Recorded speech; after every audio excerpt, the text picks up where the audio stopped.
Spoštovane gledalke, spoštovani gledalci, lepo pozdravljeni na kanalu Televizije Jaz, kjer v tem predvolilnem času za vas pripravljamo različne oddaje na temo prihajajočih lokalnih volitev.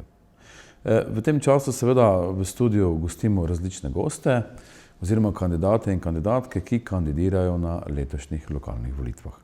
No, tokrat smo v studiu povabili gospoda magistra Marjana Žula, ki kandidira v občini Gornja Radgona za župana na listi Gibanja Svoboda. Je pa v Gornji Radgoni najbolj prepoznan kot dolgoletni direktor glasbene šole in pa tudi direktor doma starejših občanov v Radgoni.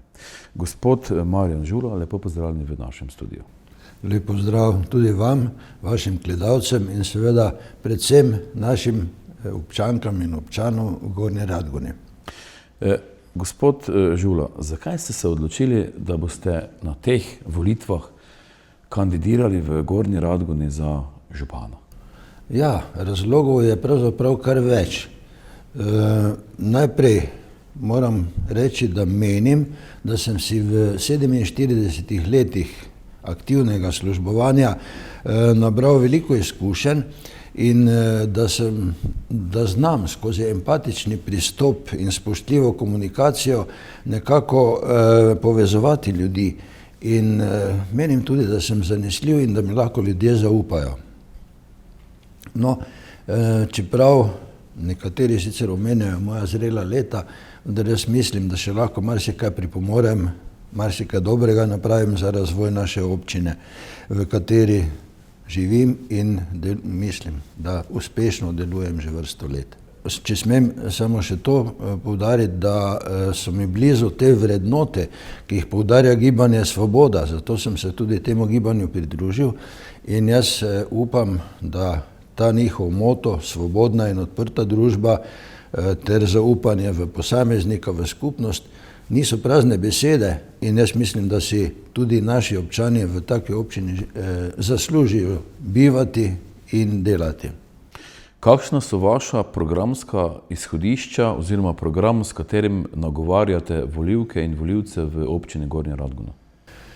Ja, glede na to, kakšna je finančna situacija v občini in glede na to, kaj predvidevam, da bi bilo lahko finančno oziroma potencialno finančno financirano iz skladov Evropske unije in države, pa tudi glede na to, kakšni so začeti projekti, ki jih treba dokončati in tudi na to, kakšna so pričakovanja občanov, bi v bistvu lahko razdelil svoj program oziroma glavne točke svojega programa na dva dela, na kratkoročni in dolgoročni program.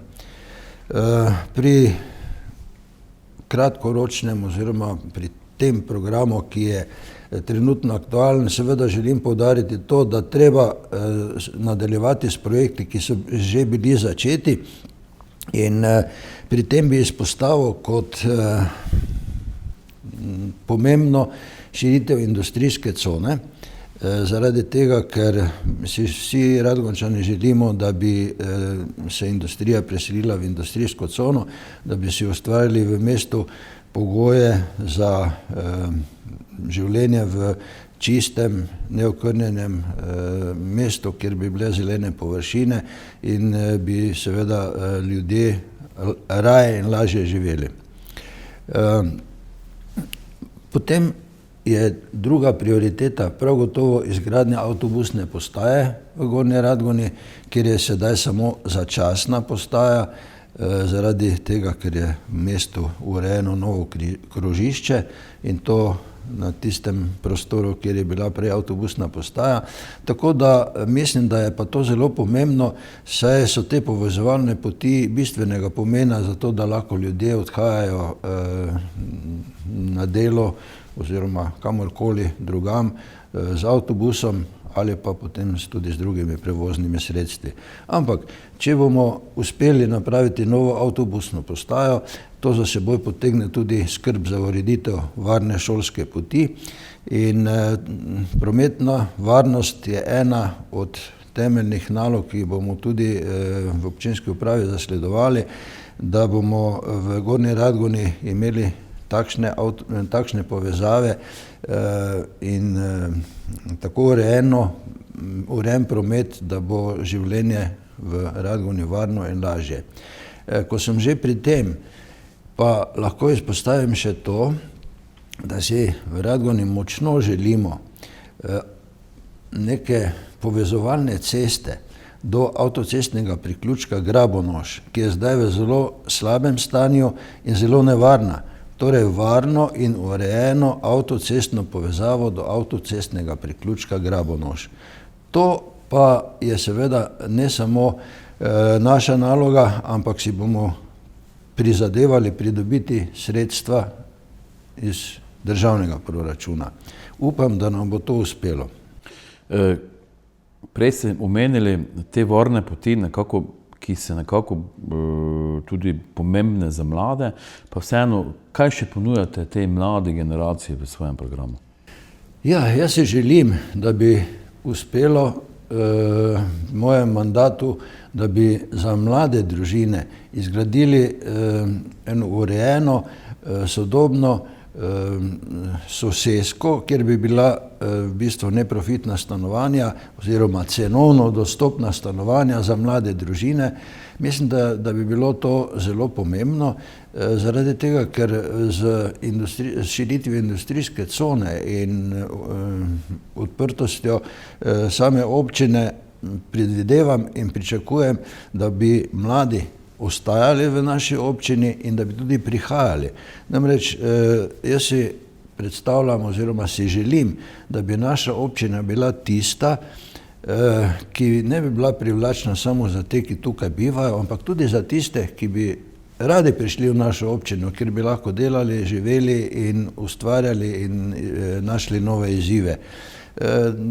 To mislim, da bi bilo za občino velikega pomena, kajti opazen je bil trend, da so mladi odhajali, čeravno se v zadnjih 2-3 letih že počasi trend obrača. Jaz mislim, da si mladi, kolikor sem se tudi z njimi pogovarjal, želijo v bistvu iz mesta seliti na podeželje, da pa jim je pomembna infrastruktura, da jim je pomembno to, da imajo čisto okolje, da jim je pomembno to, da lahko pijejo čisto vodo iz pipe in seveda, kar je za mlade bistvenega pomena, je dobra internetna povezava.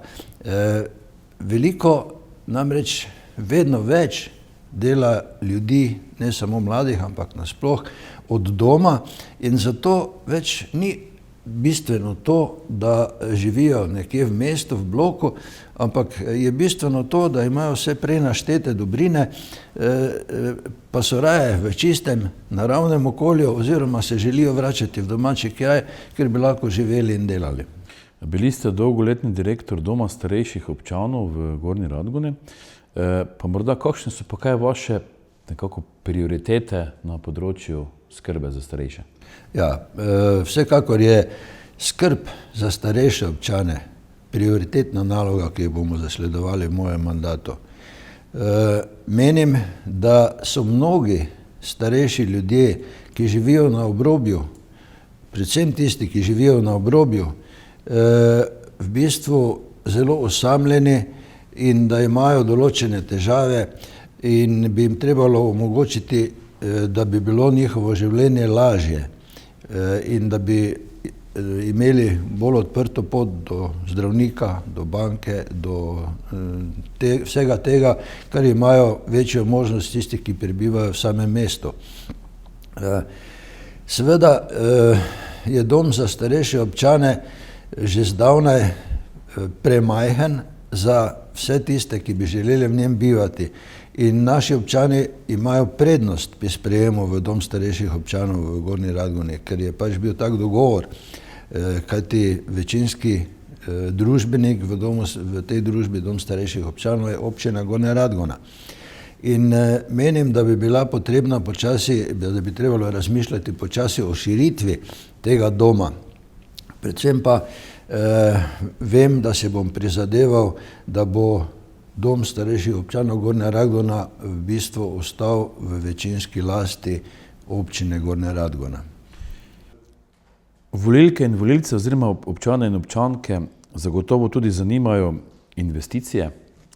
Kaj še ponujate občanom in občankam občine Gornja Radgona na področju investicij, ki jih pač želite izvesti, poleg te avtobusne postaje in ureditev tiste ceste proti Grabonožu? Kaj še jim ponujate? Ja, poglejte, v kraju Negova je že dolgo tli ideja o izgradnji vrtca.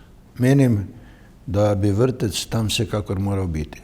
Zaradi tega, ker sedaj vpisujejo v vrtec v okoliške kraje, tudi, ne vem, Benedikt, v Sveto Trojico, v Lenart in tako naprej, ampak menim, da v Negovi ne bi smel biti problem, da se izgradi ali novi vrtec ali vsaj nek prizidek pri šoli, kjer bi potem lahko ta vrtec deloval. To je v bistvu tudi osnovna želja mladih družin, kjer je v bistvu to, da najprej morajo imeti stanovanje, potem pa takoj sledi otroci, vrtec, šola. In to je bistvenega pomena za moj okus, ne. Tako da v Negovi pravim vrtec, obenem sem bil tudi pred nedavnim en popoldan na Negovskem jezeru in moram reči, da bi bilo potrebno Negovsko jezero temeljito sanirati in morda usposobiti za kakšen družinski turizem ali kaj podobnega, ker je škoda tega jezera. To je bil nekdaj biser. Vem, da sem se kot dijak, kot študent večkrat s kolesom iz Maribora pripeljal na Negovsko jezero, da sem se lahko tam okopal in da smo se družili s prijatelji. Tako da mi je tega jezera zelo žal. In upam, da bomo uspeli najti neko rešitev.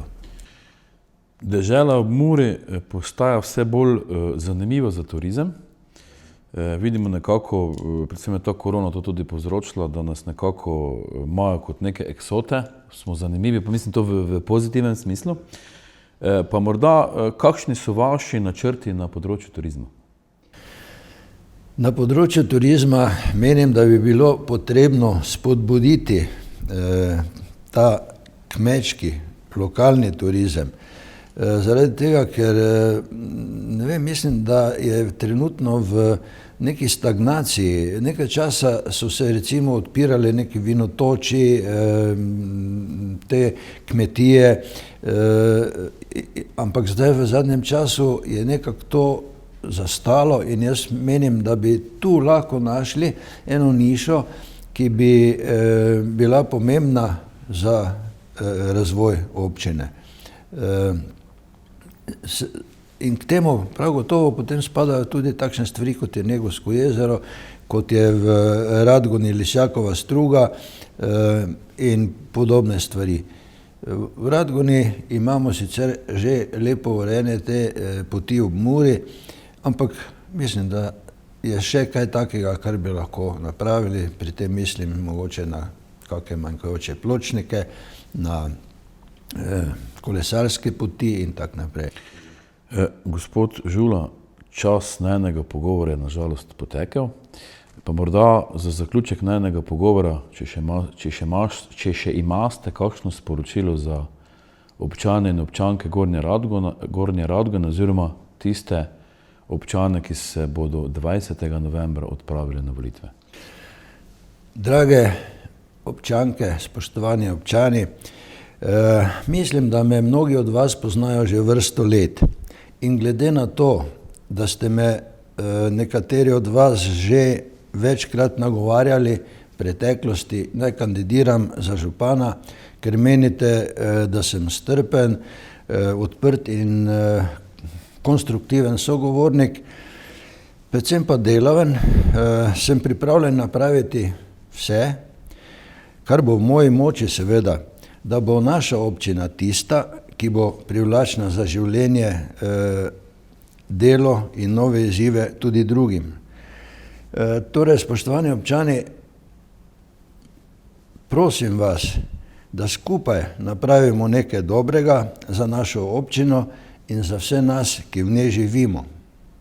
Hvala.